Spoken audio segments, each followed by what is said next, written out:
So, hello everyone. We are going to start the seminar. So, welcome to the seminar on responsible digital agroecology from farm to fork. I am Marta Lucía Enriquez, project manager of the Digital Agriculture Convergence Laboratory DigitAg in France. So, this seminar has been organized by DigitAg, INRAE, CIRAD, and CGIAR as a side event of the FAO Science and Innovation Forum to discuss how innovations in digital agriculture can ensure inclusion and equity for all actors within the food value chain. To start, Pascal Bonnet from DigitAg and CIRAD and Jacob van Eden from CGIAR will introduce this seminar, which is composed by 3 different panels. In panel 1, we will talk about digital technologies that support smallholders' evolution toward climate smart, sustainable agriculture and healthy products. In panel 2, digital technologies for better inclusion into the society, territories, and markets are going to be discussed. In panel 3, dedicated to policies, we will have the opportunity to pave the way to build conducive public and private ecosystems to meet the challenge of putting digital technologies at the service of agroecology and inclusion. At last, Véronique Veron-Morel from DigitAg and Maximo Torero-Cullen from FAO will share with us the main conclusions of the seminar. So here you have some instructions for the seminar. So people from the audience are invited to introduce themselves in the chat. If you wish, you can put your name, affiliation, and country. And you will have the opportunity to post your questions only on the chat, please. So please, at the end of each panel, we will have time to discuss some of the issues that we have been treated. So please post short questions, and we will try to do short answers to allow to answer as many questions as possible. And since time is limited, the non-treated questions will be answered after the seminar, and the information will be available on our DigitAg website dedicated to the seminar. So let's begin with the introduction, and I would like to invite Dr. Pascal Bonnet. Pascal, the floor is yours.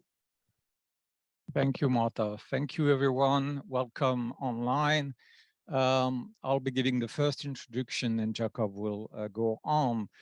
Let me introduce myself first. I'm Pascal Bonnet from CIRAD, France, and I'm in charge of the international strategy of DigitAg. So let me briefly introduce DigitAg as well, which is an interdisciplinary convergence, and the word matters. It's a laboratory of about 30 research units aiming at developing digital agriculture. We are based in France, but we have an international network of partners, including in low-income countries. So to go to the topic, responsible digital agroecology, RDAG. Let's assume there are digital infrastructure everywhere in the world, so the infrastructure problem is no more a problem. So why should we develop a responsible digital agroecology? Firstly, we should recognize the diversity of farming systems and value chain all over the world, and we have to serve them in their diversity. Secondly, agroecology is knowledge and data intensive. Therefore, it needs integration of digital solutions. Finally, responsible digital agroecology claims the support of a diversity of tailor-made digital services and technology. The second point is, how should we develop responsible digital agroecology? We think we should develop it within the 3F concept, from farm to fork. Why? Because firstly, we should develop digital services for multiple types of systems and multiple scales of systems. There should be solution for farm and livelihood. There should be solution for value chain and markets, and there should be solution for agroecosystem and, let's say, peoplescapes, territories. So it's not only precision agriculture.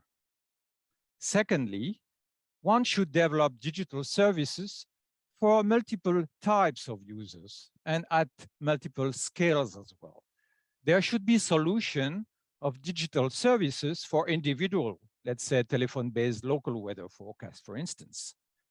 But also, and very important, there should be a set of digital services designed for groups and organizations, which is key for intermediation or digitalization. And we have to bear in mind that digital is not neutral and will transform the various power and governance situation in horizontal or vertical organization. Finally, digital agroecology will develop within a given policy framework. And digital agriculture policy is overarched by a variety of non-agriculture policy processes and frameworks that should not be neglected, since they may condition the success of an e-agriculture policy, a specific policy. As example, we can cite financial policy for e-finance services, e-education, innovation policy, or obviously data protection regulations, GDPR alike, that should work for the protection of digital identity, management of consents, and personal data. In conclusion, to achieve the goal of a responsible digital agroecology, we need more digital innovation ecosystems, and Jacob will carry on this topic. We need also more adapted design and assessment methodology, and the research should play a role into that. And we should have an appropriate policy mix that we will discuss during the panel 3. Thank you for your attention.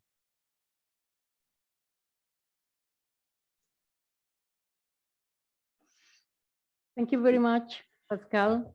So please, we can continue with Jacob. Thank you, Marta. Jacob, it's yours. Thank you.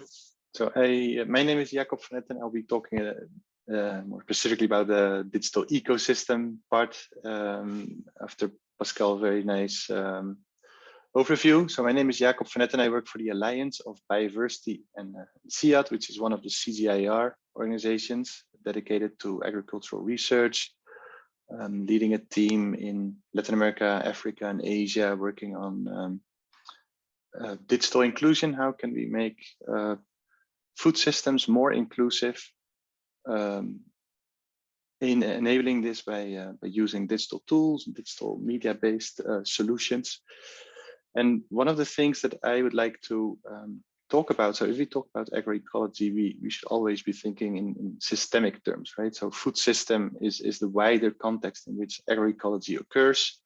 We cannot talk about farms only. It's about the inputs that farms use and where the products go to. So also in the title of the seminar, we talk about value chains.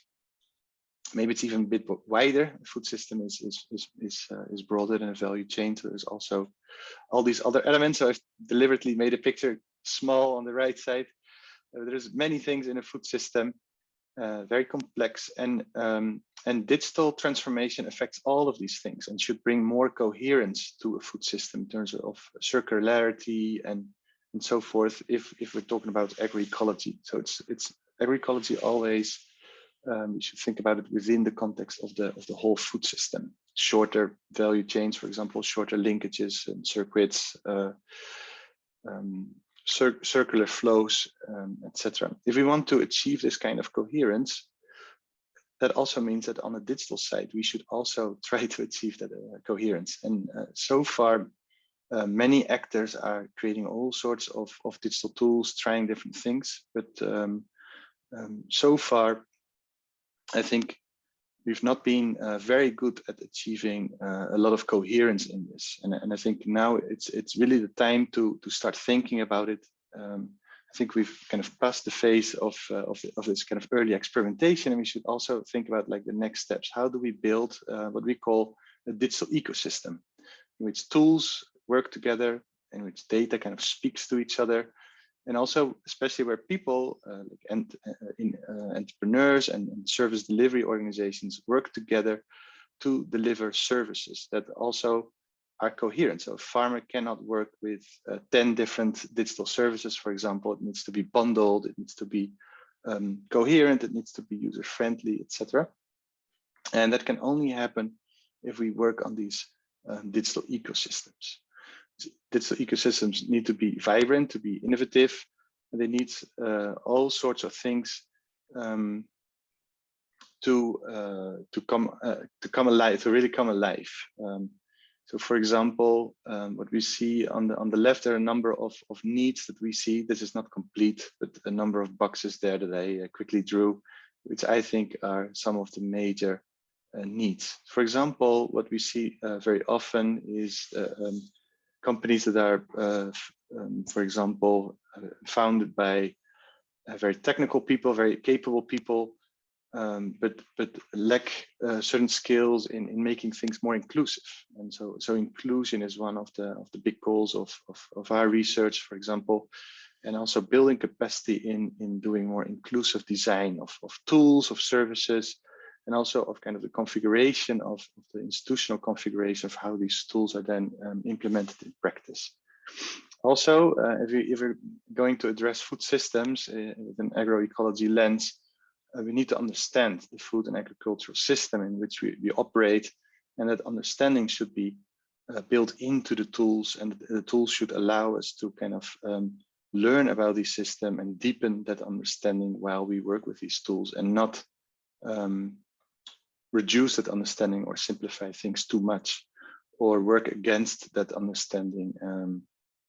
In an agroecological sense, agroecology is very much based on learning, localized learning of an adaptive learning, and our tools should foster that kind of process. Also, digital tools need to be interoperable.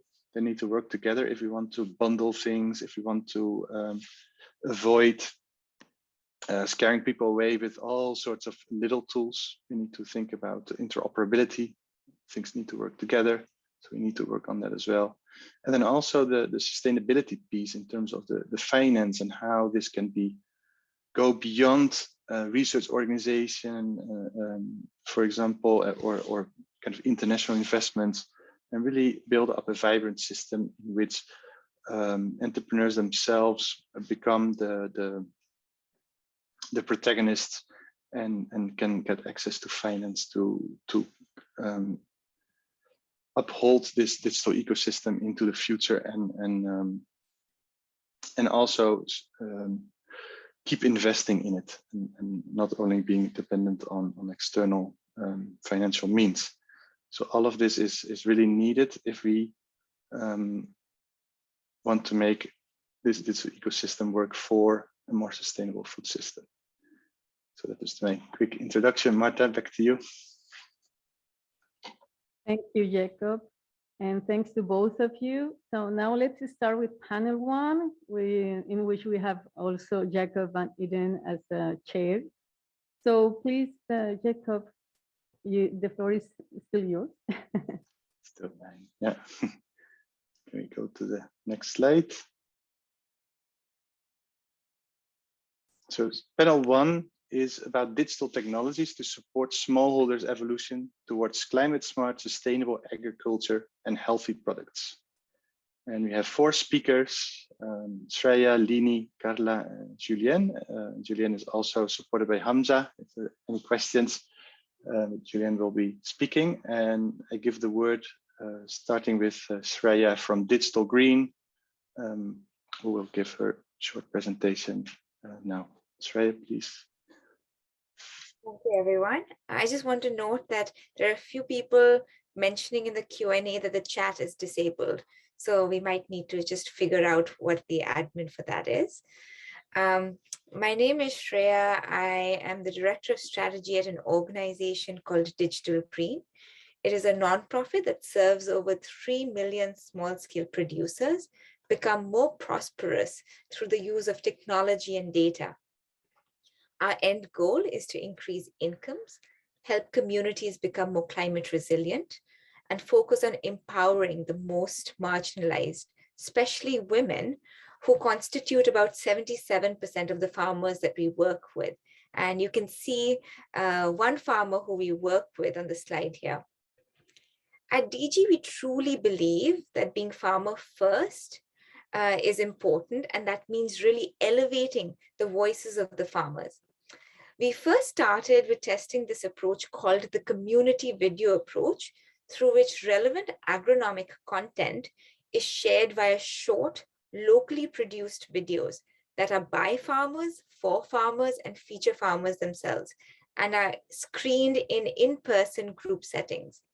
When we screen these videos, farmers often ask us who is featured in the video and if what is being shown is actually relevant to their village context. And the answer is yes. Compared to traditional extension systems, we have found that it is about 8 times more cost effective at scale and can increase incomes by up to about 17%. This approach is effective and sustainable because it builds the capacity of local partners, especially governments, and works within existing social networks. It could be farmer organizations like self-help groups or cooperatives. As communities become more subject to climate shocks, we have increased our focus on climate smart content. We did a recent mapping of about 7,000 videos that we have and found that 70 to 80% of them focus on content that increases resilience.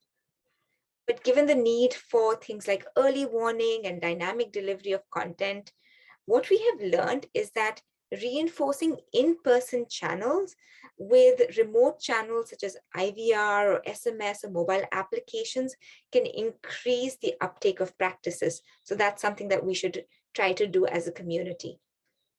And finally, as was being said in the introduction, farm and farmer level data is needed to make content more relevant and targeted, and to also help farmer organizations better communicate and coordinate amongst one another.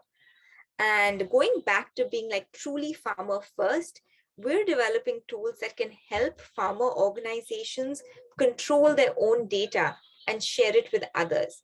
So there are tools such as the consent manager or data wallet that helps ensure consent and interoperability to unlock funding and market opportunities. So with that, I'll end and just say that if you're interested in more details, visit our website at digitalgreen.org. Thank you. Thank you very much, Shreya. So now the word is to Lini Wollenberg, who's my colleague at the Alliance of Bioversity and CIAT, and also associated with the Bonnet Institute. Lini. Thank you, Jakob. Yes, I'm from the Alliance of Bioversity and CIAT, and also part of a project called Agroecological Transitions, where we are looking specifically at inclusive digital tools.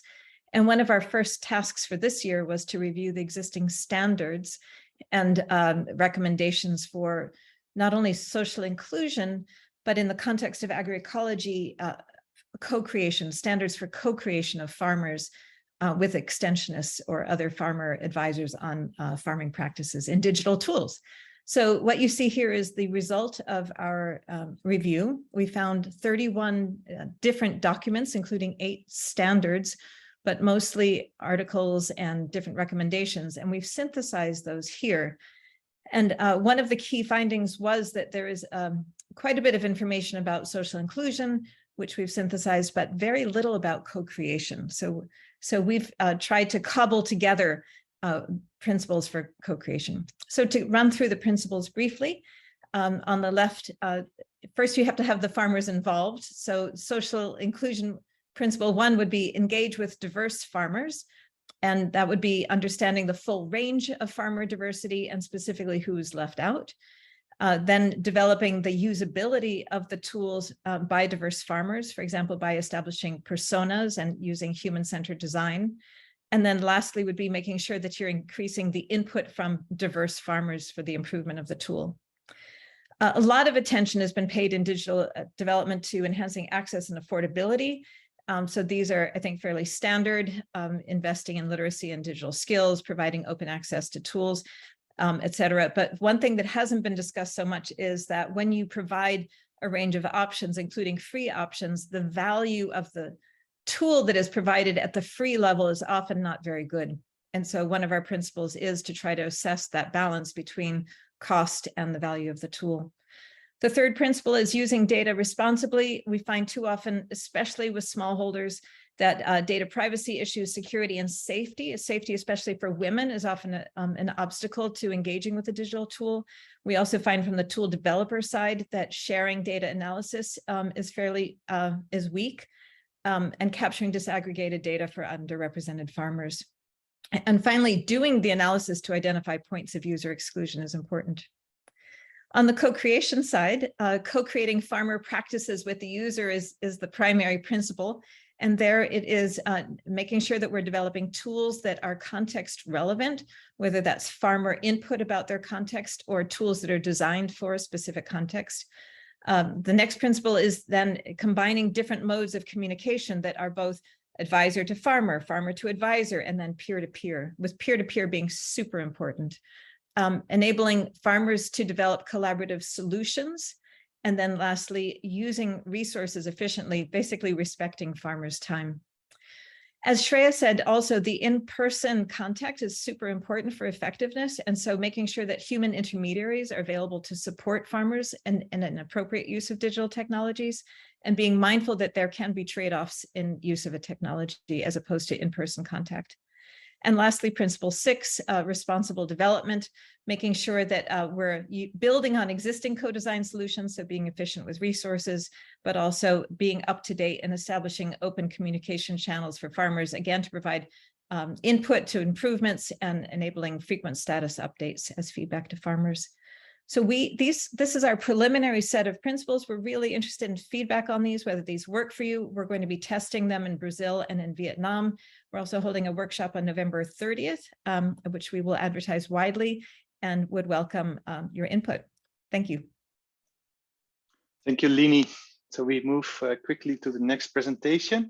Carla do Nascimento Macario from Embrapa. Welcome, Carla. Good afternoon. I'm Carla Macario, head of RD at Digital Agriculture, one of the 43 research units of the Brazilian Agricultural Research Corporation. Our mission is research, development, and innovation in digital agriculture, aiming at sustainability, competitiveness, and value addition in production chains. Today, I will present some examples of what we do. First, ZARC, Climatic Risk Agricultural Zoning, which is a Brazilian government project that, based on climate information, soil type, and crop cycle, provides information on the best planting dates for all municipalities in Brazil, considering over than 40 crop types. This information guides growers for the best planting windows, and it's used by insurance contacts to reduce the risk of crop failure due to poor meteorological conditions. Another example involves animals. It is an integrated crop livestock forest, ILPF, system that has become increasingly sustainable with the potential for significant economic returns and environmental benefits. This kind of system has been very used in Brazil. In this case, a productivity and animal welfare monitoring platform for ILPF production system was developed to provide the farmer with real-time information to support decision-making in the management of animals. This system uses animal, climate, and soil information to obtain better yields and quality on the product for consumption. And finally, another example is an algorithm based on image processing and artificial intelligence for identification of diseases diseases in crops based on image of leaves. In this case, the grower takes a picture of the diseased leaf, and using the algorithm, it is possible to have a suggestion of the disease with a high success rate. Thank you for the invitation. Thank you very much, Carla. We move to the next presentation with Julien, who works for CIRAD. Julien. Hi, thanks, Jacob. So hi, everyone. My name is Julien Sarron. I'm a researcher in agronomy at CIRAD, which is the French Agricultural Research Center for International Development. And I've made this presentation with Hamza, Bendahou, who is the CTO at Sowit. I'm going to present you one solution we developed together with CIRAD researcher and Sowit team, but also with our partners in different countries across Africa, Senegal, Ivory Coast, and also Morocco and Tunisia. So the soil yield solution is a digital manager for fruit yield data estimation.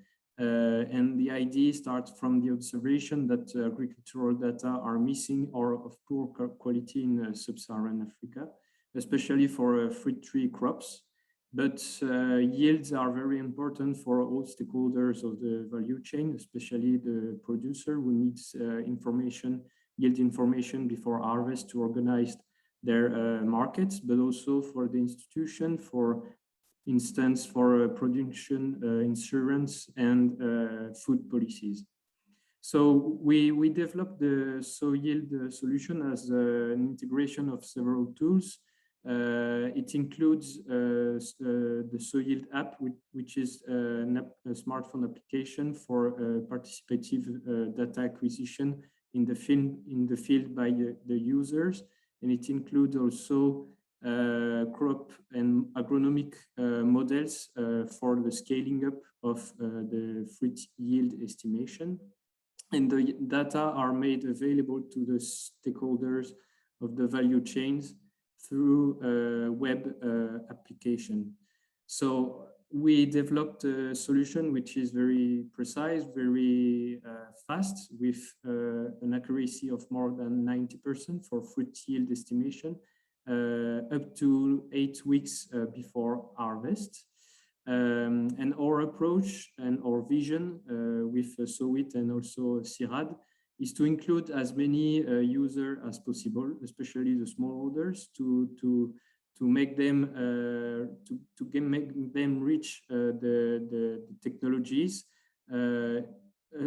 especially in the low-tech environments, and to also develop a scalable solution in order to be very flexible in terms of production context, and also cultivar and species for the producer.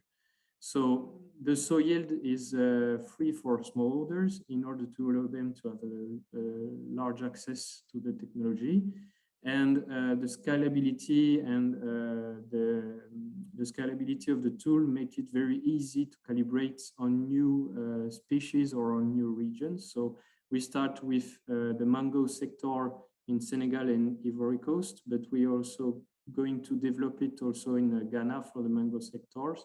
And we're developing also the solution for the citrus sector in Morocco and Tunisia. So thanks. Thank you very much, Julien.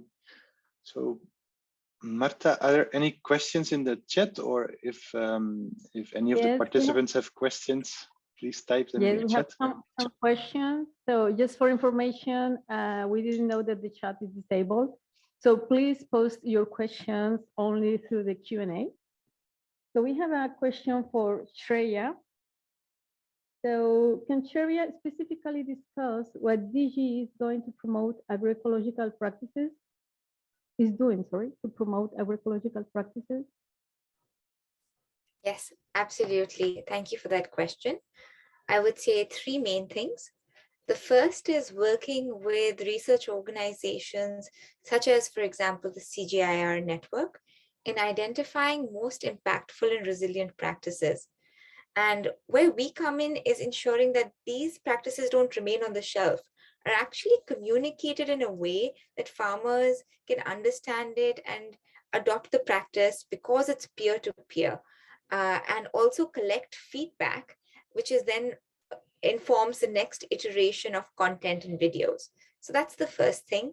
The second is helping organizations collect data so that they can integrate that data so that the information is most targeted and relevant, which is even more important because it's the shocks are increasing over time. So for example, integrating soil and weather data with farmer location information so that the data that they, the content that they're getting is actually relevant.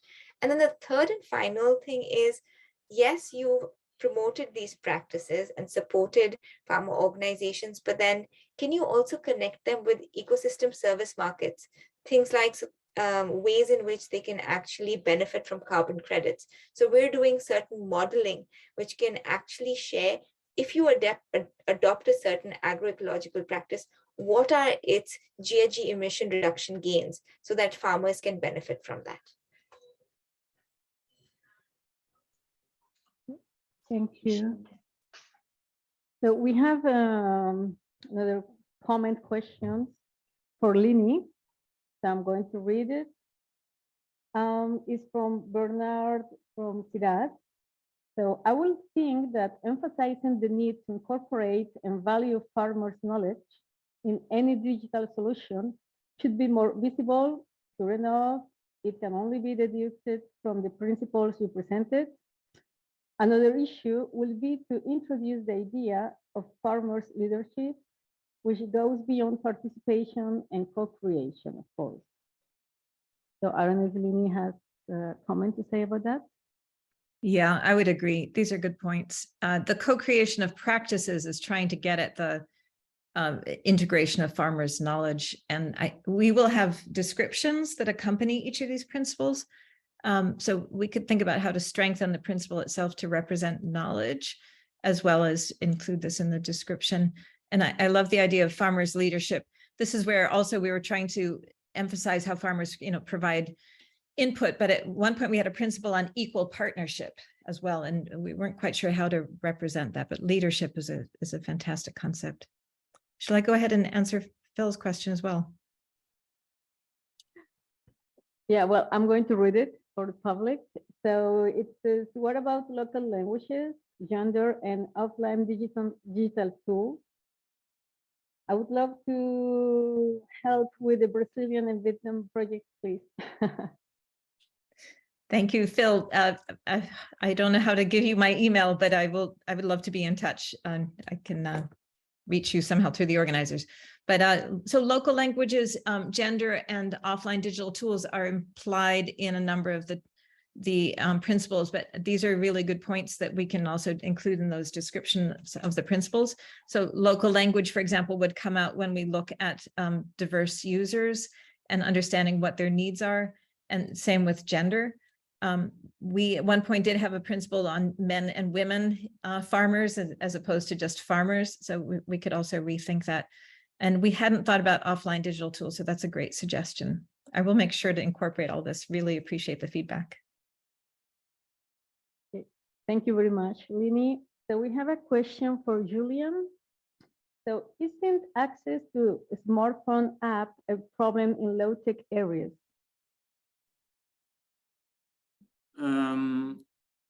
Yes and no, because for instance, in sub-Saharan Africa, most farmers have a smartphone, even if it's a low-cost smartphone. We can still use the application and the solution with a low-cost smartphone. You don't need a very high-tech brand.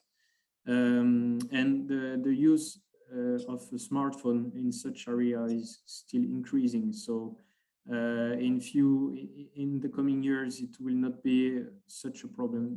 I think the main problem is more about the access to the internet and the connection, but the the application is going to work offline. Thank you, Julien. And we have another question. I don't know if, what is the status of the yield estimation tool from CIRAD, open source with API? I'm not sure. I think it's a question for me. Quick response, it's not open source. Okay.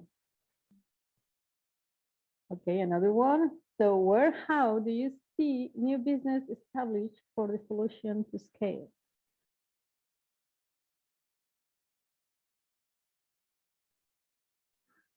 I think it's for Julien also, this question. If I understood well the question, for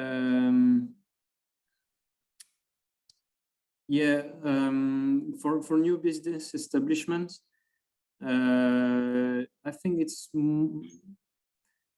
more about the adaptability of the tools. We try to be very adaptable to any kind of fruit crops, and we focus on the main crop production in some area. For instance, in West Africa, mango is a very important sector. So we focused on the main varieties there, and in order to be adapted to the main problem of the farmers. I don't know if it's the right answer, but I didn't quite understood well the question. Well, thank you, Julien. And Jacob, if you have some other questions to ask, we still have time. Yes, I was really fascinated by what Carla said, that she was working with municipalities as well. So I would like to know from Carla how that works. So municipalities are very interesting because they're local governments, right? And agroecology is all about being local, so to say. So Carla, could you tell a little bit more about that? How the work with the municipalities is working in that sense? We have this project that involves most of the research units of Embrapa. And there we have people that collect information from almost all the municipalities. And this system provides information for each grower in any place in the country that wants to know when to plant, which crop is the best one for that kind of soil, and in considering the climate issues. And this is a very important information for our country, because the insurance is paid for a grower if he has some loss in his or her crop. The insurance will be paid only if the grower respects the information provided by this project. So it considers all the municipalities in our country, which is not a small country. Brazil is a huge country, but we have the information for all of the places here. I don't know if I answered you. Yes, are there also links with other parts of the say aspects of the food system in terms of provision at the municipal level, or is it very much focused at the production and the risk, or is there also other links there with say food provision, whatever other areas municipalities are in charge of? In this case, we consider only the risk for the climate risk, the information for climate, not linking with other systems. But now, like markets, we we do not consider this. But we are initiating another project that probably will consider other information too.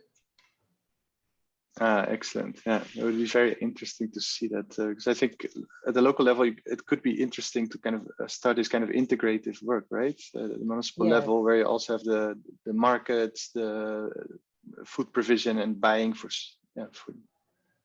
Very interesting. Yes. Thank you very much, Carla. There's another question for you in the chat from Veronique, who's one of the hosts. So, is disease identification system already developed or commercialized in your case, and how many people use it? Commercial version yet. This is a research project, but we are starting to contact others companies to provide a commercial version, because this is very useful for farmers. This is a very quickly way a fast way to identify a disease that is maybe happening in a crop, but it's still in a research level. Thank you, Carla. Yes. You're welcome. Jacob, we have some other questions from Lini, from James Hurd Institute. What are the wider social aspects we need to consider in relation to digital ecosystem beyond the digital skills?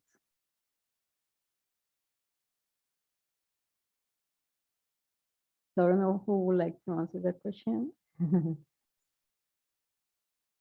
I could make a couple of comments. Yeah, thank you.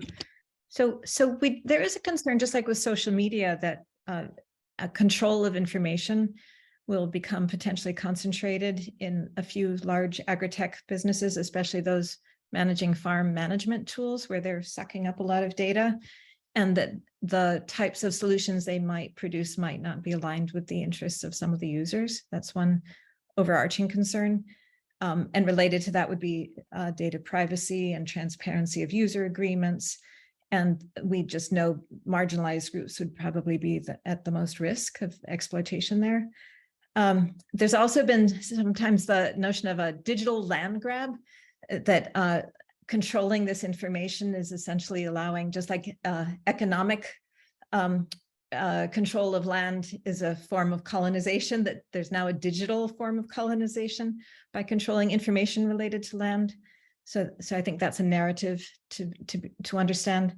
And maybe a final, there's a long list of these sorts of things. We've been reviewing the critiques of digital tools as well.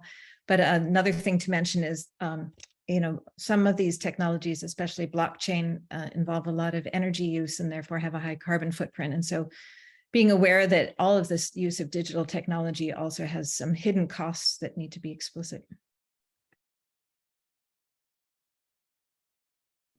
And maybe just one thing to add, which is like what we found is that access to digital tools, like, for example, feature phones or smartphones, are not universal. Like, for example, in a household, husbands tend to have this device and women don't. So to what extent are we furthering the gender divide because of access? And to what Lini said, how can we ensure that the data that's being collected represents the voice of the woman and not just the man, and that they can get back this data so that they can control it, versus it being really concentrated within the hands of a few corporations, is a really important thing that we need to work towards.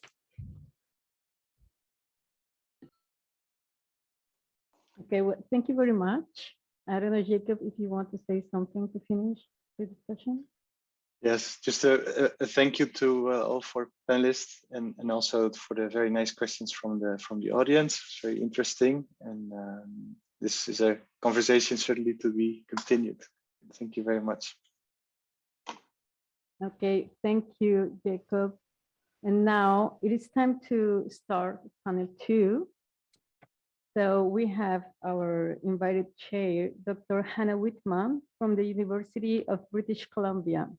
So Dr. Hannah Whitman, the floor is yours. Thank you so much. I've really enjoyed the conversation so far, and I'm looking forward to additional discussion on our next panel here. We're going to be exploring what responsible digital agroecology might look like and how we might support the principles of diversity, inclusivity, and data justice as core pillars of a digital agroecological revolution. So we'll have, I'll give a few brief remarks to start, and then we'll have three interventions from Sheikh Amadou Bambagaye, Isabelle Poit-Lepetit, and also Joe Rogers, who will share some of the work that they're doing. And then we'll come back to a conversation. So if you could go to the next slide.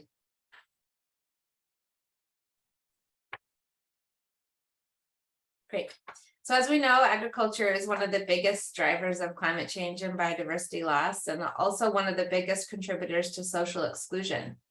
At a global level, we see increasing concentration in agri-food supply chains, data colonization, as Lini just remarked, and the orientation of investments in science and technology towards a small set of stakeholders from the private sector, rather than the majority of the world's farmers. And this speaks directly to the questions that were coming up in the last panel about, you know, farmers' access to digital services. Are they free? Are they open access? Are they services that farmers have autonomy and options to use in various positions of inequality or access? So in these introductory remarks for this next panel, I'd like to focus on three questions, which we can touch on in our ongoing discussion about how digital technologies can support better inclusion in societies, territories, and markets, and particularly as part of agroecological transitions. So my remarks are based on my experience conducting participatory action research over the last couple of decades with networks of small-scale diversified farmers, primarily in Latin America, but also in other regions of the world, farmers that are part of the global agroecological movement. And in particular, I'm drawing lessons from a project I've been involved in for the last few years, a global open source and farmer-driven initiative to build digital frameworks for participatory agroecological certification, so otherwise known as participatory guarantee systems, or PGS. So in this project and in this broader discussion, we're exploring what are the farmer identified needs to support agroecological transitions, and what of those can be addressed by digital innovation? These are not necessarily the same thing. Whose values, interests, and resources are driving digital innovation in agriculture? In other words, who's controlling what innovation happens and who is able to take it up? And then what protocols and principles are in place for data justice and data sovereignty? So first, many profit-oriented technological solutions or business solutions have emerged looking for a problem to solve. So in many cases, digital agricultural technologies are operating within a narrow set of assumptions about what farmers need. For example, precision agriculture might focus on improving nutrient management efficiency, pardon me, for a specific set of agricultural chemicals, but might be, pardon me, it's early in the morning here, and might be incapable of addressing other issues related to, for example, labor availability and livelihoods, constraints on access to renewable or agroecological inputs, and influence on food security, health, and nutrition. On the other hand, one of the digital divides that has been identified within the agroecological movement is a lack of technical capacity to measure, monitor, and share information about the highly complex and diverse farming systems and their respective contributions to a broad range of social, cultural, and ecosystem services. So making the diversity of farming practices, farming systems, and farming outcomes across distinct global contexts more easily legible to consumers, to policymakers, and to researchers is one potential contribution of new digital technologies to support inclusion. So second, having farmers' own values, interests, and resources drive technological innovation, or what we call human-centered design, is essential to support social inclusion. So for example, digitizing farm management plans through the participatory certification network has enabled these farming groups to more easily define their own evaluation criteria, to share their knowledge with other farmers, and also to establish relationships with consumer and marketing networks. Because this tool was designed by farmers for farmers, it has also greatly facilitated adoption through peer-to-peer network. Having an open access and free model has also been really key in allowing farmers to set the terms of their own engagement. So finally, both the development and implementation of digital technologies in agriculture has led to what many are calling a data revolution. Data-driven decision-making is the mantra of many governments and advocacy organizations, but we also know that data ownership, control, access, and possession, commonly referred to as the OCAP principles, as outlined by the First Nations Peoples of Canada, are key to establish data sovereignty and are top of mind for many farmers when they're considering whether to pursue digital tools in their everyday life. So ensuring that farmers have the autonomy to make decisions about their digital futures and to have ownership and autonomy over who else accesses and uses their data is critical to our goal of responsibility in digital agroecology. So with those brief points to kind of shape our discussion, I'd like to pass the floor to our first panelist, Sheikh Amadou Bambagaye.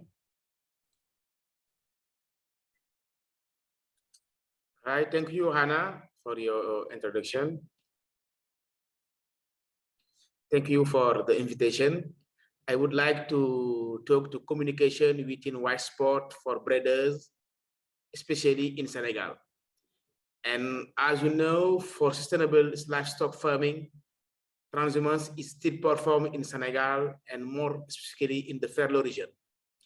And the Ferlo region, if you look at on the top of my slide, the region who is located in region Saint-Louis in Senegal. And during this pastoral mobility, the breeders should follow some area where we do not have connectivity. We do not have connectivity for 2G, as well 3G and so on. It is not possible to send short message services and so on. And the mobility, the pastoral mobility can be done between 8 months. During the rainy season, they come back to their home, and during 8 months, they are outside of their home. They do not able to talk with their family, with their children, and so on. And why pastoral mobility is done in Senegal? The reason is to try to figure out water point, also to buy some milk and so on. And with climate change, the resources are randomly on the different regions. Is the reason why in this project, we try to figure out how to enable communication for breeders and farmers during their mobility.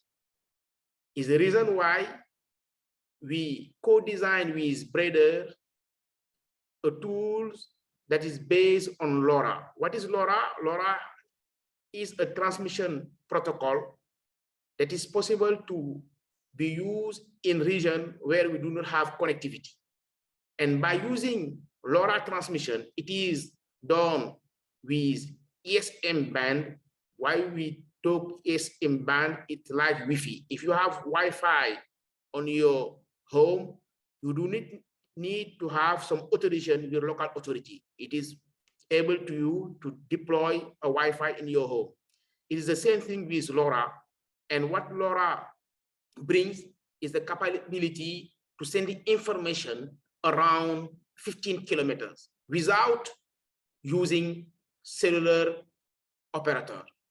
And if you see the picture in the bottom on the slide, you see some breeders that have our equipment. The equipment is composed by smartphone that is linked by the back. In the back, we have some panel, solar panel, and we have some battery. And we can use our tools in the range of 15 kilometers to talk together between breeders without using cellular network connectivity. The main solution is to provide the possibility to send the information between breeders to inform this is a neighborhood where we can find water point, when we can avoid some thief and so on. And also we try to figure out also what is the best path that they can follow to find water point and so on, to avoid some conflicts between farmers and so on. By using this technology, we can avoid the existence of white spot, and we have the possibility to send the information without having 2G and 3G communication. The main goal of this project is to allow breeders and farmers to communicate without 3G or 2G communication. And also, the main objective of this kit that we provide is you can use solar panel to provide some information. You can use solar panel to do power supply, because if you are on the Ferlo region, we do not have power supply for breeders and so on. So the main drawbacks is the lack of connectivity. And the COSHIT project is running right now in the Ferlo region with breeders, and we can have the possibility to send the information by text or by voice by using LoRa technology without to use operator and so on. Thank you very much. Thank you so much. So on to our next presentation by Isabelle. Thank you, Anna. So my name is Isabelle Piolo-Petit. I'm a researcher at INRAE in economics and management. And I'm also the scientific director of the Digital Agriculture Convergence Lab, or DigitAg. So today I would like to share with you some research topics. By we I mean DigitAg, we think relevant to investigate at both the value chain level and the food system level in order to develop inclusiveness in the agtech sector. So first of all, at the level of value chains, we need to understand how to develop a better positioning of farmers in their own value chains by specifically questioning how digital tools can contribute to fair revenues and better working conditions. We also need to understand what it means to connect producer to consumers. And we have currently a PhD that is looking at the role of online platforms and trying to understand their ability to reduce uncertainties, but also to understand how they can reduce or not dependencies. So regarding value chains, there is a lot of agtech innovations provided by the private sectors. And here it is of importance to check to what extent these innovations are responsible and to how they are supporting inclusiveness as well. Now, if I turn to the food system level, we think that some research projects are of importance, especially to gain a better understanding of the impact of regulations. So we have already started a PhD on the French law, focusing on data ownership, data protection, and data privacy. But now we need to connect the French law with the regulation at the European and international levels. And the next point I would like to share with you is that digital innovations in agriculture are closely linked to the strategy of all stakeholders in food systems. And as it has already pointed out by Jakob, we need to consider the overall ecosystem around digital technologies. And here, we already started to point out some relevant research questions on this topic in an open access special issue in the Enjeux numériques from Annales des Mines, because it's really important to have a broad view of what's going on in order to be able to gain a better understanding and to find out direction for more inclusiveness. And finally, the last point I would like to share with you, and especially as an economist, is the need to consider the evolution of markets, because finally, it's where the agricultural products are sold. And with access to more information, while it is now important also to anticipate potential asymmetries and market powers that can lead to dominance or exclusion of some market participants.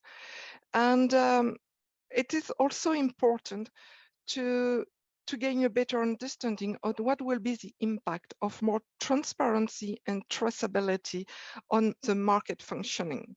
And here we are going to work on this topic through a European project called Titan. And in this project, several research units of DigitAg are involved. Thank you very much.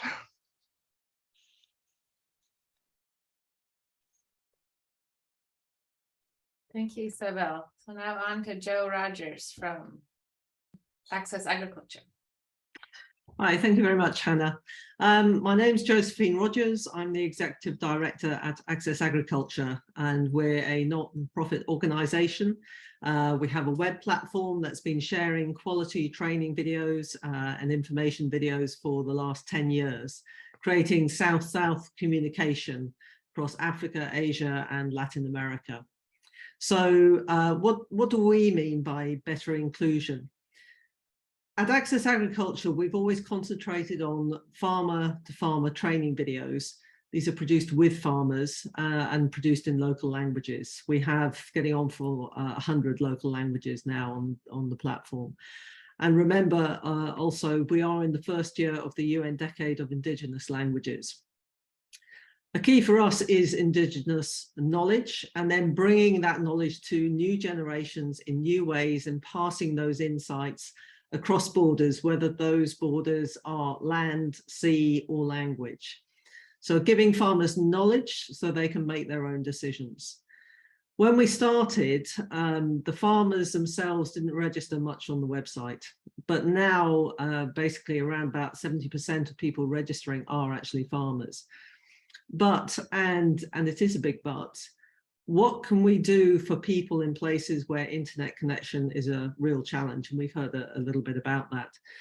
One answer is the small machine that you see in the middle of the slide. It's a solar-powered smart projector. It works obviously without electricity, mobile signal, internet connection, and it has all our videos available offline.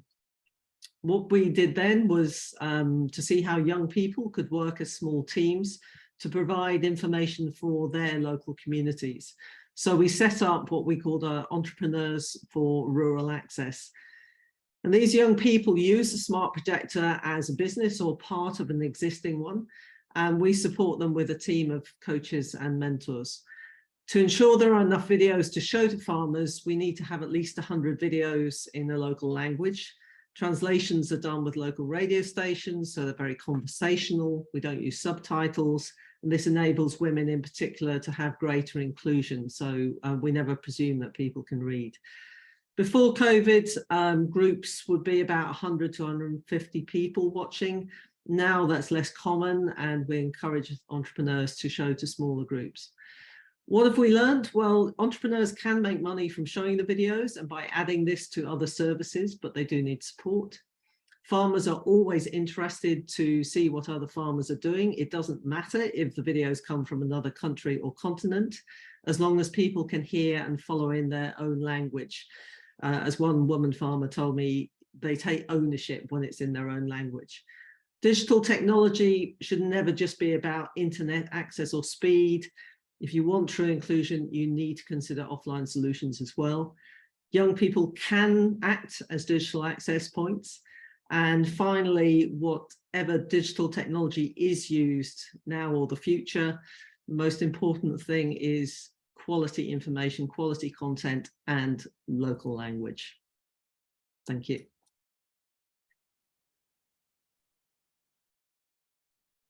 Thanks, Joe.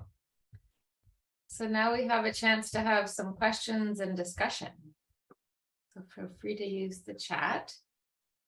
Yeah, well, we don't have questions yet through the chat. So Hannah, if you would like to start with the questions and then we'll see.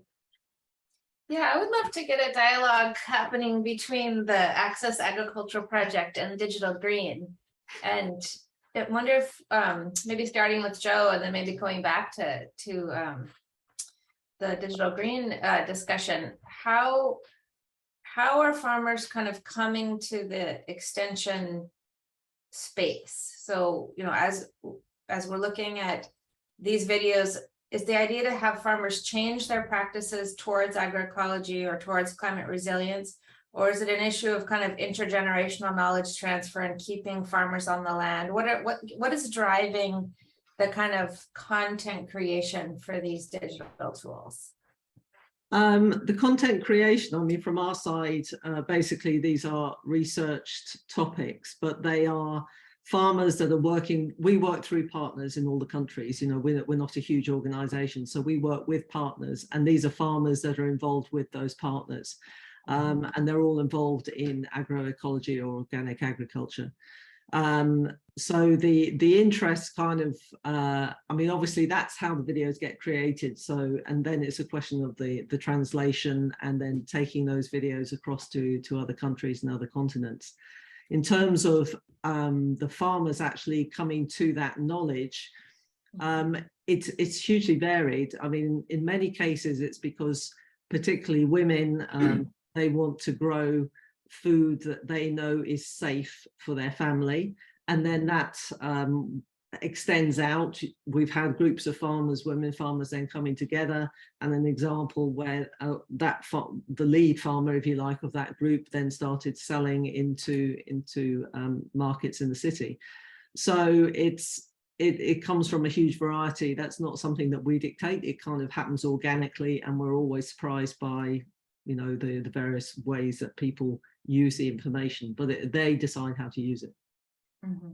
Great. And then Shreya, in terms of coming back to your discussion previously about the data-driven kind of drivers of content creation, when you're talking about farmers collecting data on their practices and then having that drive content creation, could you say a little bit more about how that works?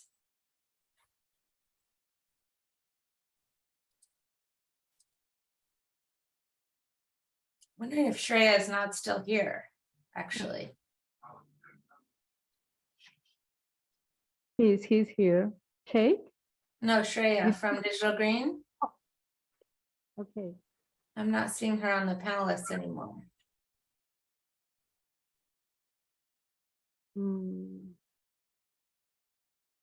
So she might be gone. So let's move on then. I mean, I think we can, one of the things that strikes me is this tension between the business model of producing content, making it as accessible as possible to farmers with, you know, low access to resources, or they might not be able to pay for a service. And then how does that kind of digital ecosystem maintain itself if it's proceeding on a not-for-profit or open access basis? So that's one of the questions that's come up across the description of these various tools. Whose interests and resources are being invested in developing a tool? And then how does that structure access to that tool for farmers after the fact? So there's a couple questions that have come up in the panel. The question from me, can you tell us more about participatory guarantee systems? Do farmers adopt it, and what benefits? So participatory guarantee systems are a grassroots form of quite similar to organic certification. So there's hundreds and hundreds of organizations around the world that are developing networks where farmers themselves get together, and sometimes in collaboration with consumer groups, to decide kind of the criteria of sustainability. Often these follow quite closely to organic or agroecological production practice norms and standards. And then they work together to kind of support each other for transitioning to more sustainable practices, and then documenting, evaluating, and, you know, in the end certifying the foods for sale in an urban market with an agroecological or organic certification. So it's very similar to the organic certification that we might all be familiar with. The difference is that farmers themselves are setting the terms of that engagement. In different countries, there's different levels of institutionalization. For example, in Brazil, participatory organic certification is regulated at the level of the federal government. That allows people to legally sell their products in urban markets. So the benefits of joining a participatory guarantee system, the primary benefit is there's often a price premium for the sales of products that are certified, whether organic or agroecological. Another benefit is the social network aspect and sort of the farmer to farmer extension model, because farmers do have to get together to examine each other's production systems. There is a lot of not just intergenerational learning, but kind of youth are kind of coming back to the fields, youth are coming back to farms and bringing in agroecological techniques. And there's also different extension agencies that are contributing to that. So the digital piece of it is to try to reduce the paperwork involved in certification. And the idea is that if a farmer is able to document their management practices, they can both use that data to evaluate their own practices over time in relation to outcomes. And they can also use that data to share at their own discretion with different kinds of, for example, payments for ecosystem services. Pascal has asked, can we share examples where digital technologies have improved the efficiency of markets in terms of better valuing producers for stakeholders, better valuing products for stakeholders, reducing the transaction costs for marketing, experience of direct sales? So I don't know, Isabel, did any of your PhD projects kind of address that? And then Sheikh also has a comment after that. Yeah. Most often it's not just one technology that can help to improve the way the functioning of the market. It's a combination of technologies. And for instance, in one project, they were investigated how blockchains can be useful and for very long supply chains. And they found that the way the values was created was not through the blockchain, but through a chat between consumer and producer, because the consumer were able to have some discussion with farmers, checking the way they were working. And even though the information was in the blockchain, it was a chat that created value and the premium on the product. So we need to be careful, because most often it's not the technology we are looking at that can create value. And the other point is the value is not just economic. And in the case I just described, it was also social because of the interaction between producer and consumer. So it was great for a social point of view. Great. So a question for Sheikh also, do you know other projects using LoRaN communications to connect sensors for crop monitoring, for example? Yes, we have other project in Africa where we try to use LoRa in order to figure out where the cattle was before, in order to improve soil conservation. Also, by using LoRa, when you go to Namarel in the northern in Senegal, in this project, we found that milk are not collected quite often because producers do not have information to send to consumer that the milk is available. So by using network connectivity as LoRa, we can send information that the milk is available to go to collect that. We have also the possibility to use other kind of network connectivity like TV white space to improve the bandwidth in order to use internet and so on. We have a lot of projects that we can improve the connectivity by using TV white space, LoRa, and so on. And other projects are in Africa right now, in other side, in Kenya, in South Africa, and so on. Great. I think to close our session, I'm going to read one of the last questions from the Q&A, which is an awesome question. The question is, do small-scale farmers really want digital tools? Are they articulating needs for it on their own? Sometimes I ask myself, who actually drives digital agroecology? Might it be more driven by ambitious researchers? Absolutely. And so I think some of the questions that Lini was bringing up in her set of principles really help us get at this. Who's asking, what are the, and this is kind of a question that framed the introduction of our panel, what are the needs that farmers are articulating? And then is digital innovation the solution to that need? And trying to make sure that we're connecting the very diverse needs of very diverse farming communities all over the world who are in different economic contexts, different social contexts. Is, you know, there probably isn't a one-size-fits-all tool that meet all these needs, but on the other hand, you know, farmers really can't afford or maybe don't have the ability to engage with, you know, many dozens of different tools. And so that kind of operating space or ecosystem that Jakob was talking about at the beginning is also, I think, a really key question, how to facilitate entry into this digital world when and if it meets farmers' needs without creating additional barriers. So thank you, Marta, and we'll pass it back to you to start the third panel. Thank you, Hannah. So thank you very much to all of you for your participation. So now let's continue with panel 3. We have Dr. Pascal Bonnet as our chair. Pascal, the floor is yours. Thank you, Marta. Thank you all. We'll continue with the panel 3, which main topic is about policies and multi-stakeholder policies. And the panel is dedicated to express views about the policy framework that is or should be put in place at national level, the role of the state, the private sector, like startup, digital enterprise, farmers association, and value chain organization. Or at regional level, let's take example of regional economic communities, for instance, like SADC in Southern Africa, EU in Europe. Or at international level, FAO, EU as a development donors, in order to develop digital agriculture in an inclusive and smart way. I will introduce the 5 speakers. We'll have first Florence Clerks from Wageningen, now based in Chile, then Daouda Hamadou, who is the CEO of Navatech, a startup in Niger. Then we have Ishmael Sunga, who is farmers who will represent the union, farmers union from Sacao. And we have Jérome Le Roy, president of La Ferme Digitale in France. And finally, we will have Doris Macquard from the Directorate General Agri, European Commission, Brussels.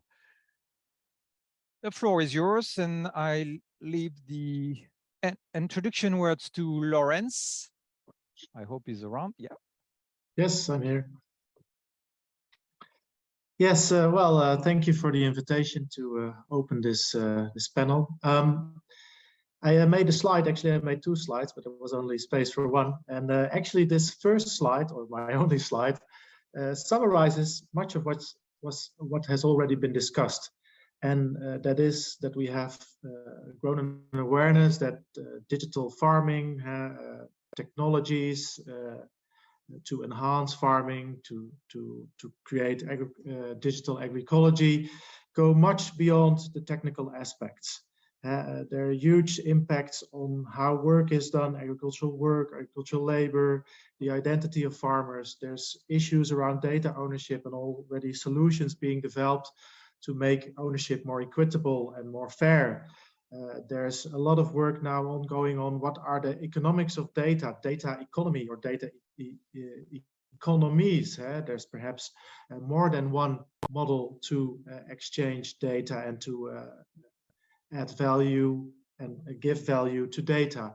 There has been a lot of work on human farm technology interactions and also how people can work in optimal ways with technologies and also how technologies can be made more adequate for people, or whether sometimes environments in which technologies are employed need to be adapted to make technology work.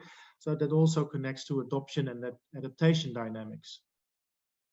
And I put here a very nice picture by my colleague David Rose from the UK, who also summarizes this, and it's very hard to read on a small screen, talking about technologies adapted to people, where he lists several of these issues for autonomous agriculture or robotics. And I think one of the important things is that we need to see these technologies, smart digital farming, as a system. And in a project financed by the European Union, we see these as socio-cyber-physical systems. Many people see digital agriculture as a cyber-physical system. You have digital technologies integrated and interacting with a environment. You have physical elements, machines, plants, animals, but there's obviously the social element. And these different elements, they continuously react to each other. And that means also that the policies who are regulating this need to have a systemic view. You can't just only focus on data ownership. You can't only focus on work issues. You can't only focus on technology adaptation. You need to see them in connection, because they're all dependent on each other, and they also play out at different scales. And some of the adaptations of technologies or the data issues play out at farm level, but data sharing is not a farm level issue. It's a sector level issue. It can even be international with big companies involved. So that also means that policies need to have an awareness of that. Work at the farm interacts with work in the sector, interacts with work at national level, international standards. So a lot of coordination is needed in these types of policies. So one thing is also policy for digital technologies and smart digital farming, but another thing is also how digital technologies inform policy. And perhaps that is an area which requires more discussion. How do we get real-time policy? How do we get policies that maybe monitor but don't become surveillance policies? Because digital technologies and the data they gather and generate can also lead to much more adaptive policy making. And perhaps that is an area which can also be part of the discussion in the panel today, because that is perhaps less debated yet than policy for smart digital farming, which works for all, for smallholders, for big farms, for agroecology, also which can stimulate transitions towards more ecologically sound farming practices. Well, I haven't really looked at the time, but I leave it to this because I was told be strict on time. So Pascal, I give the floor back to you. Thank you, Lawrence. Thank you for very deep words and interesting question you raised. I will now open the floor to Daouda Hamadou. Daouda, do you hear me? Are you ready? Yes. Hi, Pascal. I hope you can hear me. Good. Okay, thank you, Pascal. So I will be in the role of the innovation cluster. So I am Daouda Hamadou. I am owner of Novatech. Novatech is a I can say startup based in Niamey in Niger, but currently I speak from Geneva, where I am a robotic meeting. So regarding the topic, I will be more focused about the ecosystem on where digital innovator or startup can work and to have an impact in a digital environment. So I will be more focused about the role of government. So as a young entrepreneur in private sector, government government have to facilitate in kind of guarantees for young entrepreneur or startup. It is important because sometimes even if you have an innovative solution in terms of digital farming, so to improve this solution, we need some guarantees, because these guarantees is for us young entrepreneurs that will help us to be sure that our solution will be developed and will be on the market. So government has a role to facilitate this role for private sector in general, but specifically for young entrepreneurs. In terms of investors, so we need to have investors to support financially a young entrepreneur. So in terms of early stage, so you have a company who have a good idea and they develop idea in terms of innovation, but they need some seed funding to to go to market to be sure that this idea is important. And also, if you take the partner, if you take the research area, sometimes as an entrepreneur, when we discuss with some research, we see that sometimes, okay, researchers are in the laboratory, not all of them, but some. So how we can collaborate with research and to say, okay, if there is a research work, how we can work with private sector, especially in with young entrepreneurs, startup. How can we work together in terms of partnership to develop this solution and to match the need of rural area? And also incubator or also small entrepreneur support organization are also important, because some entrepreneurs have idea, but they don't know how to manage a team, to manage the companies, to manage many things. So this support is very important for the ecosystem of innovation in all areas, specifically in digital technology for agriculture. So based on my experience, because Novatec, we have 8 years now, so we have had a chance to have this support in our country in Niger, and we really contribute to the development of our ecosystem in digital area. So I have a chance to work with many of this sector, because I have a chance to be supported by government. I have a chance to be supported by investor, also even it is private or public, and also working with research area.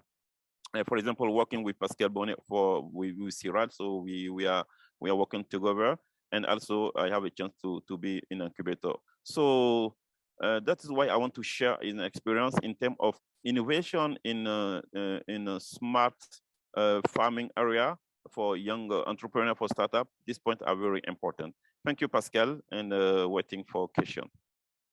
Thank you, Daouda, for expressing your views on the sort of digital innovation hub in Niger. And we'll carry on and now pass words to Ishmael. Ishmael, the floor is yours.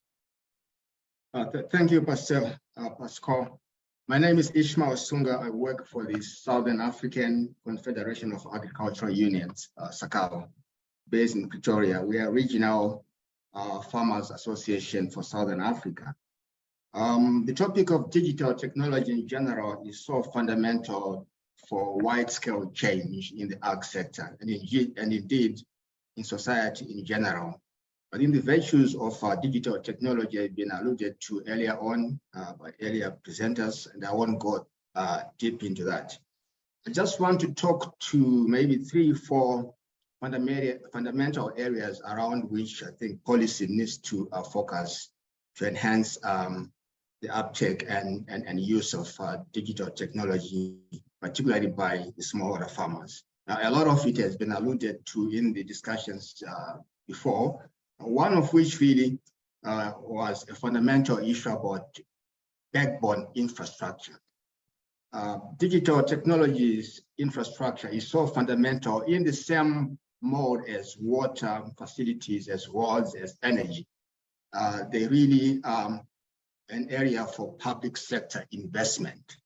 So there need to be budgetary allocation, the policy that actually talks to the provisioning of digital technology, digital infrastructure rather, including charging facilities for cell phones at scale in all the rural areas. And there are different ways of dealing with it. It could be through public sector investment programs. It could be through public-private partnerships. It can also be through private sector incentives, which might include VAT exemptions on their products. It could also mean import duty exemptions on capital equipment, and can also be in the form of tax havens for digital infrastructure that is set up in areas where it might not be economically viable. So there's a lot of policy engineering that can actually be done to enhance an extensive provisioning of extensive network of digital infrastructure. Then there is the vexing point of the access to the gadgets themselves, the cell phones primarily, that most of them are not affordable. So, and that is also an area that policy could look at.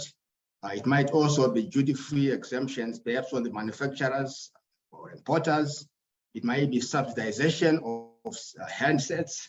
There are different monetary and fiscal incentives that could be deployed to those that manufacture it and distribute it to make them much more accessible to and affordable to the generality of the population. Then, of course, there's the cost of data itself. It can also be an area for subsidization, as an example, or repurposing if one has to use the local, the conventional language to ensure that the prices of data, particularly that is going towards climate resilient advisory services, as an example, could be subsidized so that people are able to access the services that they need to access as fast as possible and as cheaply as possible. Then another area is really about literacy, that we are assuming that having a smartphone makes you smarter. It's not automatic. So there's need for wide-scale literacy sort of education to enable better use, effective use of digital tools. And it could be through the educational curriculum.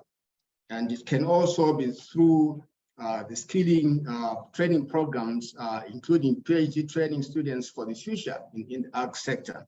Then, of course, other areas that have been alluded to by colleagues earlier on are to do with the integrity of data, the protection of data, as well as more fundamentally also the issue of digital value chains themselves. They create value, but quite often that value is normally not also accessible to those that provide the data, such as farmers. How can they also be sharing on the value that is created through the data that they provide?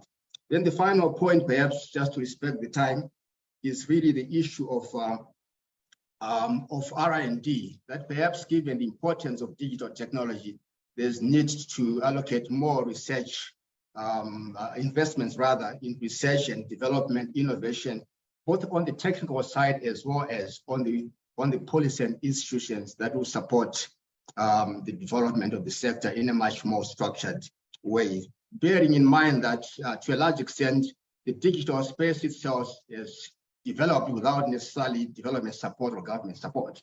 But perhaps now there's need to make it much more structured, much more open, much more transparent, much more accountable in order to service more the farmers and the generality of the populations. Thank you. Thanks.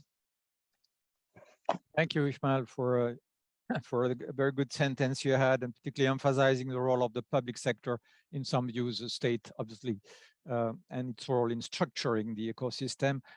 I want to open the floor to Jérome Le Roy. I hope he's around because he was in the train and we just happened to know that the train was late. So Jérome, do you hear us?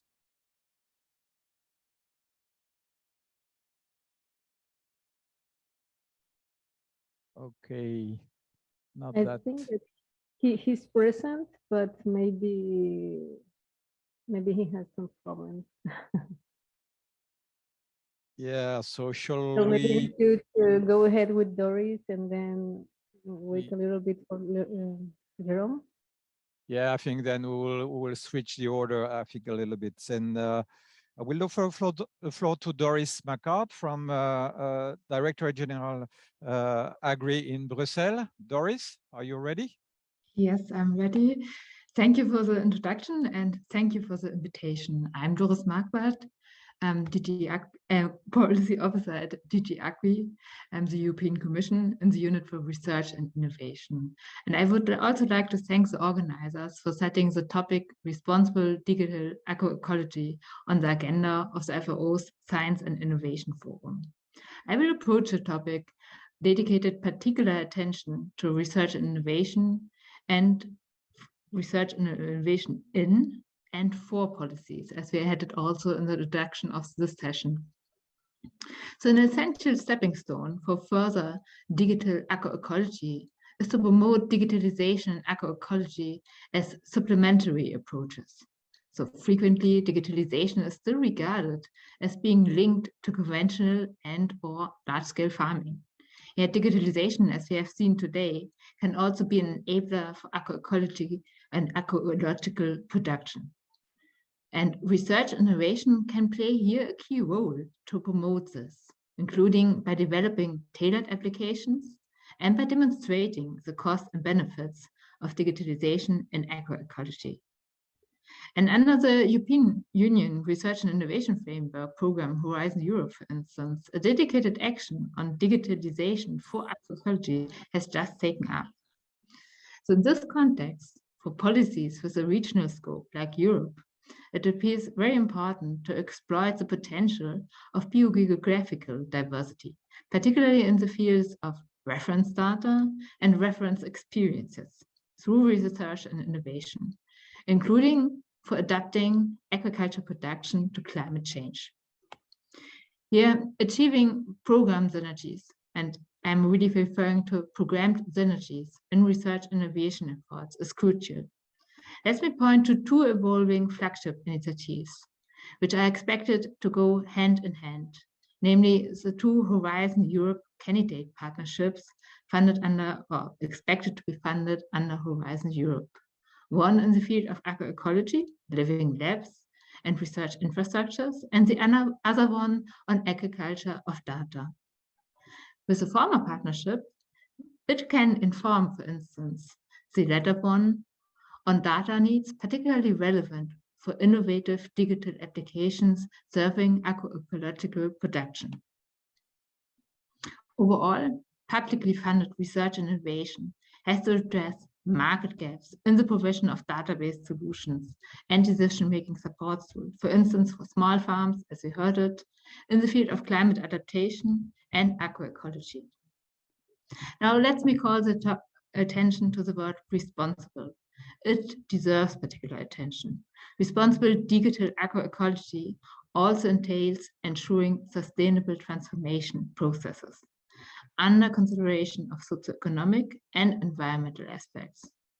For this, research and innovation can strengthen capacities to assess the uptake of socioeconomic and environmental impacts of digital technologies. It is well reflected in the European Union's research and innovation agenda.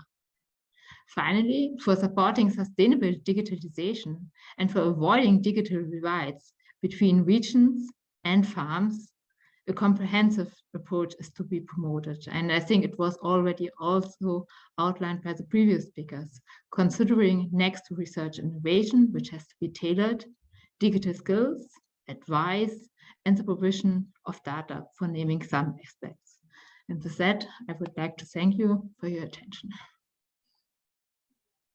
Thank you, Doris. Thank you for pointing some important aspect like the emerging policy and program on agriculture of data. Still, it's starting, so we'll see. And also mentioning innovation, open innovation processes. I just happen to know that Jérome is with us, so we should continue the presentation. Jérome, can you hear us? Yes, this time I think I can hear you. Okay, please, the floor is yours, and the slide will pop up. Okay, perfect. Thank you so much. I'm very sorry for being in the train. So yeah, basically the French Agritech is a move that we started with the French government, 2 or 3 ministries, the Digital Ministry, Agriculture Ministry, and Research Ministry, where we were asked to make a report on what are the trends and what are the challenges that will face innovative companies, newcomers in the agro, industrial and agro market. What would be the challenge faced by the young companies? And we made to the government and to the ecosystem main recommendation about talents, about finance, etc. And in order to be more specific to the subject, I choose to speak about 6 points today. The first one is that young startups need to be a company from the beginning. We had a good example before, and we need to identify the people which knows about agriculture and not digital accelerator, where agriculture and biological or food startups is very specific domain. So if you need to incubate a company in agriculture and agronomy, you need to know about the subjects. The other important point is that the investors doesn't know that much the timing. I'm sorry about that.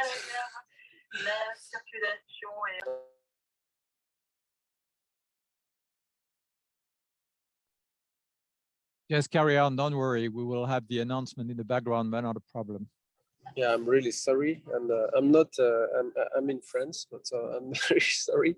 So basically, the fact that funding sources from investors usually it's difficult. It was difficult during the last 10 years for young company in agri-tech to be funded. For one main reason is that the finance sources and the investors were waiting return on investment on 5 years. And we noticed in the report that, in fact, but when you know the time you need to develop to experiment in agriculture, you need most of the time 6 years, 7 years. So the return on investment takes sometimes more than 10 years. So more and more, it was the case 10 years ago. Now, I think it's a good time, and the financial market are almost ready now to invest more and more in agri-tech because of the COVID, because of the war, because all the effects that we have here in Europe makes the food and the agriculture more and more active in terms of investment. The third point is that the legal framework, when you start to innovate in agriculture, you find a new molecule out of a laboratory from INRAE, for example, in France. And if you stay in France, it will take you 6 or 7 years to homologate this molecule. So we have companies which are going out of France to homologate their molecule outside of France and come back to France. So the legal aspect when you build a young company are very important to take in account. It's long to certificate or to validate one molecule. So the legislative framework has to be taken very seriously when you start a company in agri-tech. The same for robotics, for example, or for data. And there is a lot of legal aspect on data and on robotics that should be taken in account. Otherwise, you will lose time and a lot of efficiency in your development. The fourth point is the talent. We have the difficulty to find talents, trained talent about digital skills with mathematical training, and we need to reinforce the image of agriculture and food companies in order to attract the best talents, because most of the times generic schools doesn't talk about agriculture. So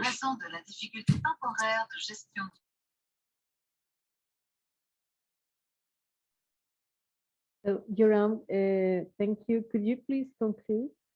Je vous informe de la after the announcement. Yeah, I cut my sound during the announcement. And the last 2 points is really to accelerate the transfer of results from research, where we feel that the research are mostly evaluated based on their publication rather than on the collaboration with private sector or startups. And we think that we can find the right balance to increase the potential of relationship between private and public sector. And the last one is to also contract very early with people working with farmers locally. In France, it's the Chamber of Agriculture, the big cooperatives, or the big farmers association. We need to start right from the beginning to sign contract to experiment as soon as we can on the field. So that was our main 6 recommendation to the French government, and we are now starting to run this agenda with all the ecosystem. Thank you for your time, and sorry for the bad condition. Thank you, Jérome. It's a real live event, this webinar. Huh? We are everywhere in the world, so it's good, even in the railway stations. Thank you, all of you. I mean, that was very interesting and deep insights to us. So I will open the discussion period. There is one question for Daouda. Are there investors meetings dedicated to agri-tech? I guess in your context, Daouda, I mean, West African countries, say, or Central African countries. So do you have investors meeting dedicated to agri-tech startup? And if yes, are they efficacy? What are the efficacy, please? Okay, thank you, Pascal, and to Veronique. I can say directly dedicated only to investor in agri-tech. I can say not exclusive, but for example, in my country, there is some some meetings not only for investor, but when we're inviting maybe public investment because government need to support. So it depends of a kind of investor. You have public investment that make it is a government support, and also some other investor. But in my country, not dedicated only for agri-tech, but it is a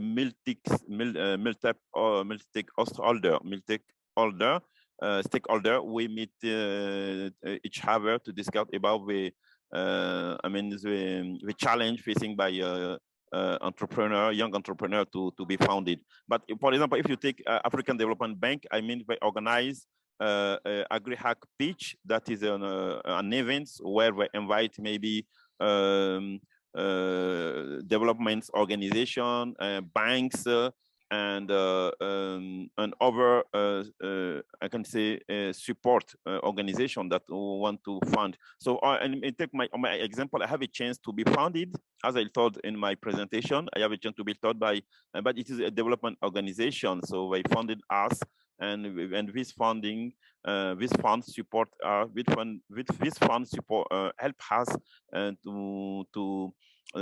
to take a level of our product. So in my acknowledge, I cannot say directly only for investor, but it is a multiple stakeholder will meet each other. So I don't know if I get more clarification. Thank you, Pascal. Thank you, Daouda. No, that's very clear, and thank you. You answered well. I have another question on the post for Ishmael. The question is, first statement, data is very much expensive, more expensive in Africa compared to South Asia. Using local language videos helps increase knowledge. How should farmer organizations support agroecology rather than high input agriculture? Thanks. Actually, there are 3 questions into one post, but you can certainly respond to at least the question of cost of data. I know that in South Africa, for instance, statistics are not really free. I mean, at the time I was there, at least. So can you comment on the cost of data and then the language of videos to increase knowledge, please? Thank you, Pascal. On the first part, the cost of data, earlier on in my presentation, I alluded to a policy prescription that could look at how to subsidize, as it were, the cost of data that was being channeled towards, say, climate advisories, as an example, which could be less expensive than the data that is going to general social communication, WhatsApp messages. And that can be done digitally. So that could be one of the areas that policy-wise could be engineered. But also it can be a product of lack of competition, that you need to have more players. That could be to do with policies and rules and regulations relating to the competition in a country. And it could actually be used to encourage much more investment by different players so that it brings down the cost of data by also increasing availability of the service to large numbers of people. Regarding the issue of supporting agroecology rather than high input agriculture, in general, one would think, at least from this side, from where I come from, every system has got its own place and they can exist together. So it is not necessarily that we have to promote one against the other. We all want the systems to be climate sensitive, but it can also be high input depending on the situation. But in order to promote maybe much more climate sensitive agriculture, such as agroecology, there could be different pathways of achieving that. That, for instance, you could have differential pricing of inputs, that the inputs that are going towards agroecological agriculture are much cheaper or significantly cheaper than those that are going towards to support high input agriculture, which is environmentally less sensitive, as an example. It can also be that the cost of financing is subsidized. Maybe it's much cheaper. Green financing that is going to agroecology, and the one that is going more to industrial farming could be more expensive. Those could be punitive measures that can be done by development or by government. Furthermore, it could be just, the agroecology itself needs to grow as a value chain. It cannot be just agroecology on the primary side.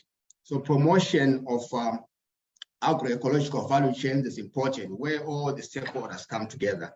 Is another strategy of promoting the growth and development of agroecological agriculture.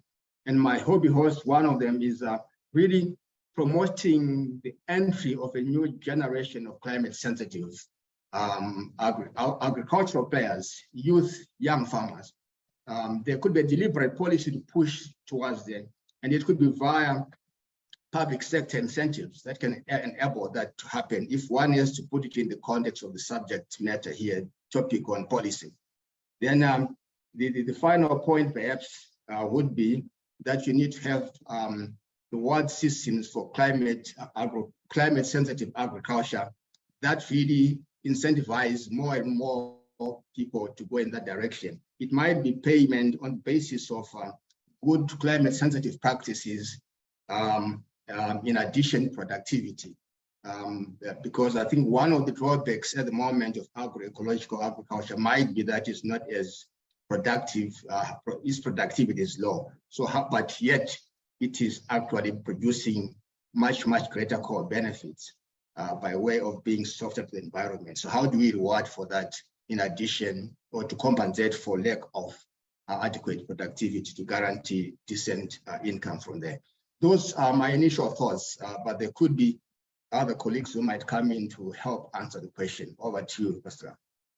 Thank you, Ishmael. Thank you. And I think I will take a very last question because we have to stick to the time, unfortunately. The question is from Rémi Kahan, and it's to all speakers, but I will maybe direct it to Jérome because I think it's indicated to all speakers, and more specifically to Jérome Le Roy. Could you give argument to invest in digital agriculture as a sustainable evolution and not a fashion or a fragile technology based on mineral and oil and energy that are limited resources? Obviously, we touch here the environmental impact of the digital overall, and I know that EU is also, Doris could also answer to somehow to the question, but the question is addressed to Jérome. Jérome, a few words on this? Yes, I think the question of usage of mineral in innovation and electronics and etc. is more a matter of how we developing durable product and hardware and reusable and recyclable product. And if I take the example of my company, for example, that we build sensors and web application, we are really trying since 2015 to have each product that could be recycled, that could be repairable, and that's not a fashion product that the farmer need to change every 3 years or every 5 years, because we know that farmer cannot afford very expensive product, and that they like to keep the product a very long time to get the return on investment. So on our point of view, it's important to that young companies and developer of new technologies think about the recyclability, the reusability, and the long-term, the lifetime of their innovation. And after that, if I have a general comment on that, it's our role, all of us, researchers that are using computers and servers on a daily basis, to also think about the usability of how much time do we keep a smartphone, how much time do we keep a server, a laptop. So for the agri-tech, I think that we have a good example here in France. Some companies who are producing robots or hardware, etc., that really think about the the cost of ownership on the product, and it's not only to keep it for 5 years or 6 years, but we should try to have product that the farmer can keep 10 years, 15 years, and that every part can be changed, and or every spare part can be changed and reused and recycled. And I think it's one of the answer, because I think thank you, Jérome. We have to close. I have to close. Perfect. Yeah, the panel here. I'm sorry, but you're right. I mean, the key word is reusability. Somehow also the capacity to repair those technologies on their own, like the farmers are capable of repairing tractors. So this is a topic, definitely. Thank you, panel 3 panelists. I'm very happy that we shared views about the policy framework, and I now give the floor to Véronique and Massimo for the conclusions. Thank you. So it's time to conclude. So Véronique, you have the floor. Yeah, thank you so much. Next slide. Thank you. So first of all, let me say that I really enjoyed all these testimonies and feedbacks and visions. Thanks a lot to the speakers. We have a lot to share and to learn from each other. And it is for sure the main purpose of the FAO Science and Innovation Forum. It's very challenging task to draw conclusions from these various experiences, but let's try. First, as Doris Macquard pointed out, it's essential to consider digitalization and agroecology as supplementary approaches. This means that as researchers, we have to endeavor to build digital tools that help farmers to get into and to practice agroecology. And also these digital tools has to stick to the agroecology principle, including farmers' autonomy. Whereas past digitalization was more associated with optimization and farmers' profit, we have to change it. And it has started to change. I think we saw many examples. Second point is that if we want to achieve inclusiveness, we need to use digital technologies to help the farmers connect to others, especially in the value chain, so that they can get more value from data. And I think that Anna and Ishmael referred to it. If we want to respect equity, the issue of capacity building is at stake. We had examples with Access Agriculture and Digital Green, but capacity building should also be a constant concern of digital technologies, because it means that the farmer's decision autonomy has to be maintained, and we have to avoid what is called the de-skilling of users. If farmers just have to press a button, he loses his skills or her skills.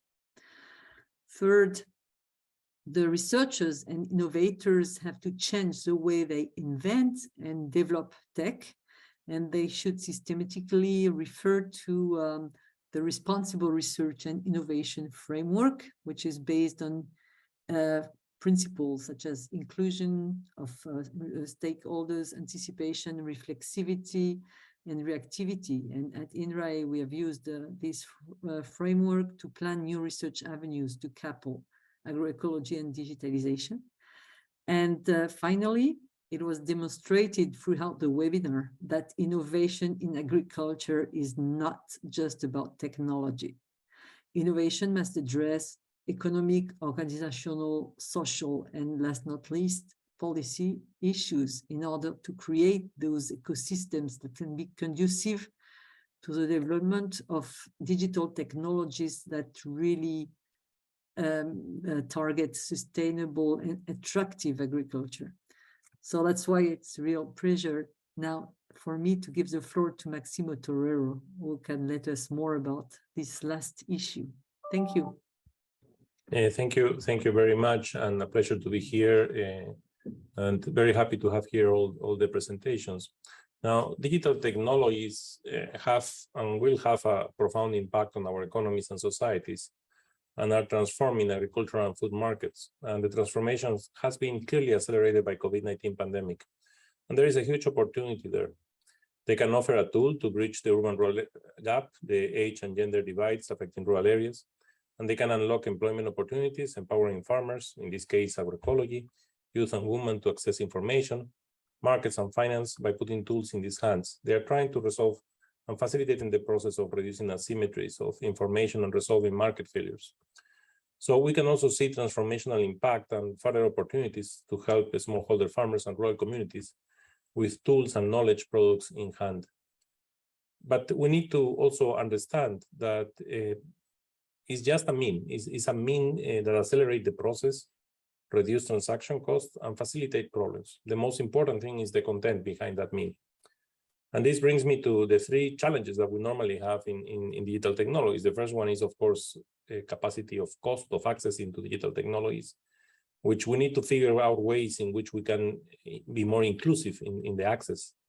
The second one is the content, and that is essentially what have been discussed here in terms of how we can use this type of technologies to bring agroecology components and ways in which farmers can produce and help them to accelerate that process.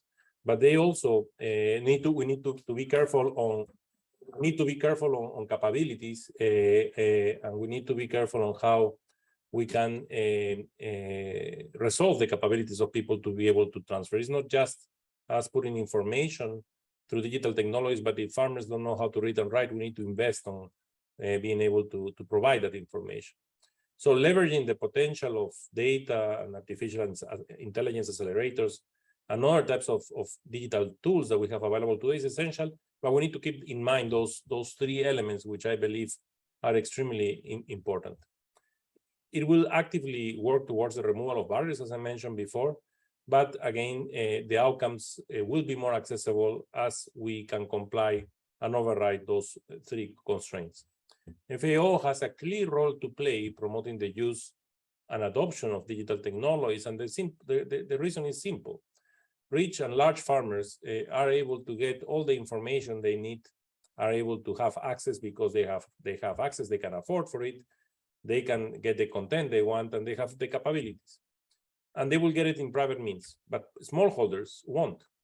And our role is to be able to equal smallholders to higher and bigger farmers so that they can have the same level of activity and the same level of capabilities and the same level of environment in terms of the digital technologies to be able also to do in their own way what we call precision farming, because we want them to be as efficient as possible in the way they produce. And precision farming means to be able to manage the best possible way their soils and their land with organic matter and with other types of tools that they need to have in place. But our job is to equalize that mechanism. And that's why we are investing significant resources in building up the capabilities and in building up the digital tools and the portfolio of digital tools through our different initiatives like the 1,000 Digital Villages, so that we can help to achieve that. So I think it's a great public good that we can create and that we know can accelerate the process to be able to reduce those inequalities. Because without the specific targeted measures, the digital divide will be exacerbated and will increase inequalities. And that's why we want to avoid. And that's why we are putting a lot of emphasis in the digital technologies as a mean to be able to reduce those inequalities and to be able to help farmers to be able to obtain the latest way and the most efficient ways to do their own production. Thank you very much, and I stop there. Thank you very much, Maximo. And so now it's the end of the seminar. So thank you very much to all panelists and for the public also for your participation and presence today. We counted more than 250 registrations for the seminar, so that was very good news. For information, this webinar will have a follow-up since Dr. Pascal Bonnet will be present at the FAO Science and Innovation Forum next week in Rome to have further discussions on digital agriculture. And in addition, we will produce a document out of this seminar, and we will publish that together with the video recording of today's seminar on our DigitAg website. So we'll let you know as soon as it is published. So thank you very much to all of you, and goodbye.